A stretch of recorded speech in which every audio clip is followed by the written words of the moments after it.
Palestinian militant group Hamas and Israel that have traded bombs. They are blaming each other for the failure to conclude that ceasefire agreement despite progress reported by both sides in the past few days. Now, Hamas has said that Israel had laid down further conditions, while Israeli Prime Minister Benjamin Netanyahu accused the group of going back on the understandings that had already been reached upon. Now, Hamas said that the occupation has set new conditions related to its withdrawal, ceasefire, as well as the prisoners and the return of the displaced, which has delayed reaching that agreement that was available. יישאר בידי צה"ל. צה"ל יוכל לפעול בכל דרך על מנת להסיר איומים, למנוע מנהור, למנוע תשתיות טרור, למנוע התארגנות מחבלים וניסיון לפגוע במדינת ישראל או בחיילי צה"ל. We have my colleague Ghazali joining us to get us more on this. Ghazali, take us through what's really been said by Benjamin Netanyahu's office on Wednesday. They have gone ahead and made accusations that it is Hamas that has, gone back on the terms that were agreed upon.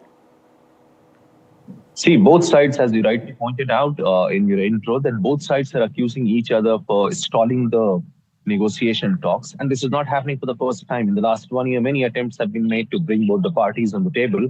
And every time, either Hamas blames Netanyahu or Mr. Netanyahu or Israeli government blames the Hamas group for stalling the negotiation process. But many people, it is also a fact that many people who are associated with the Israeli government have been associated with Mr. Netanyahu, have accused him for not agreeing to ceasefire terms or introducing new terms every time when the ceasefire talks are about to reach its conclusion.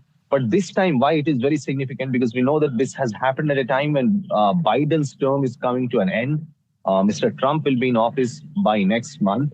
And perhaps we'll have to see that who will be the new negotiators from the US side, because the CIA chief, the Mossad chief, and these are the people who were traveling back and forth to Qatar.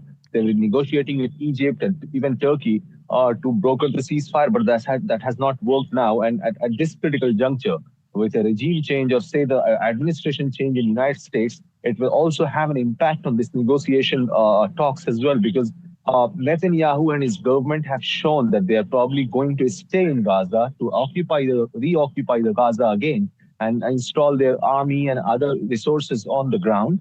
And that is something which has been opposed by many people within the US administration under Mr. Biden. And we'll have to see whether Mr. Trump will support it or not. But as far as the negotiation talks are concerned, it is certainly going to hurt the negotiation and the fate of the hostages who are still under the captivity of Hamas.